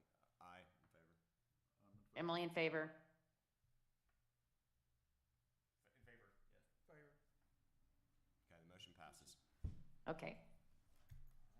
Thank you guys, appreciate Thanks. it. Now, we've got two public hearings. What are these about, Colin? One of them's number 5 is new. Number 6 is just coming back. Remember when we approved? Yeah, go for it. Yeah, Number 5. yeah. These should be easy. We'll just make a motion to approve number 5. Well, it's a public hearing. It's not a motion for approval, Mary. So, What are we public hearing about? Okay, go ahead. I believe y'all saw the drawings, et cetera. It's basically, Gomez, is going to extend the area that we just did for the retaining wall over to the playscape area, get rid of that big plastic thing, and it's gonna be really beautiful. And city council has already approved it. And so if you all do not fund it, then council will fund it.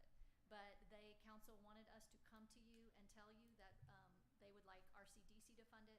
It's like the retaining wall. It's just an improvement, beautification, and, it's basically that brown plastic thing that goes around it. They're gonna put in more natural landscaping, Do so, we have a number? yeah, it was, It's not here. And some of this, Melissa, if I remember correctly, because you guys were under budget on the wall. that's exactly right. We were way under budget on the wall, so this total, is that it? Is that the total? No, oh, no, it's plus, plus That's that. not allowance. That's the total amount. But that's additionals, right? So it's really, Just this kind of contingency. okay. So it would be 11,000, Yeah, but oh, no, 12,002. $12,200. Okay. Make a motion to approve the 12, We need to have the public hearing. Oh. Oh, let's sorry. open the public hearing. Well, Diane's got it. Ask for a public comment. any public comments? Oh, Huh? Phil, You stand say down, at, Phil, at stand this down. time, at this Yeah, you've time, been here 2 close the hours, public Philip. hearing. If there's Certainly any have a comments, comment. If there's no comments at this time, I'm gonna close the public hearing, and Okay. then you can make a motion. Okay, so, We got a comment. all right, we have comments. Tell the young lawyers is that when you're winning, you just sit down and shut up. Go ahead. Well, why don't you sit down and shut up? I know we were about to just approve this, but, So my public comment would be that almost always when you're appropriating these monies, what I would do is put a little bit more in there and say up to. So instead of 12.2, my public comment would be pick another number, up to 14. Or up to 13. You know, something of that nature, and then hopefully, once again, it will come in below that, and everybody's happy. That's But not being a good fiduciary. because of timing and because of the way inflation and things are going, I think it's prudent to put a buffer in there when passing a certain dollar amount, and then say up to that dollar amount. That's my public comments. Thanks, Tom. Okay. Close the public hearing. all right, public hearing is closed. I move that we approve the park improvement project for playscape improvement improvement as written with a number of up to $14,000. Second. All those in favor? Aye. Aye. Okay, motion passes.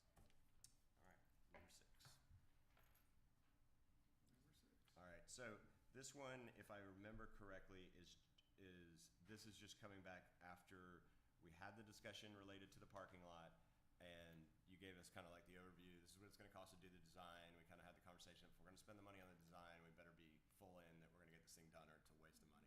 And this is just coming back to officially approve that money. Is that correct? I think it's just for that, I think Alan told me it was a technicality that we had to have, y'all have a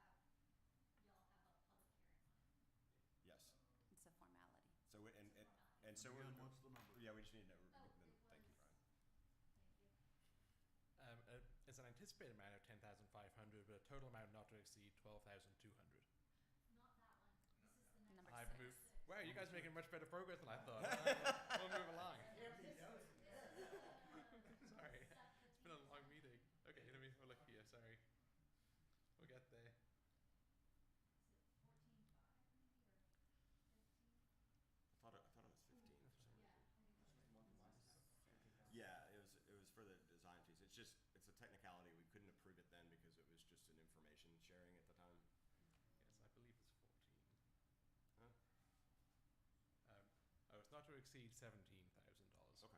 And it's listed there. $17,000 is listed in the resolution itself. Because that included the topo and the, Yes. That's right. Yeah, there's the additional That cost. makes sense. All right, so open for public comments.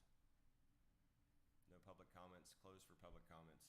I have a motion to pass. I have a second. Again, I want a number on it again, but I'll make a 17,000. motion. Yeah, I'll make a motion to authorize funding for park improvement project. The number you requested was what? Up to 17,000. Given Barry's, I think, good advice, I'll make the motion for up to 20,000. I didn't say that. That was Phil. It was Phil. just Phil. Still. Phil said. I don't want to raising prices. You gotta, you know, negotiate. You go lower. I'm fine with seconding Brian's motion. All those in favor? Aye. Opposed? All right, motion passes. Motion to adjourn. All right, well, we got We have to number RCDC financials through September 2025. Bobby's not here. He's not here. So Just that's pass. gonna, Yeah. all right, Phil. all right. Motion to close? Second? All right,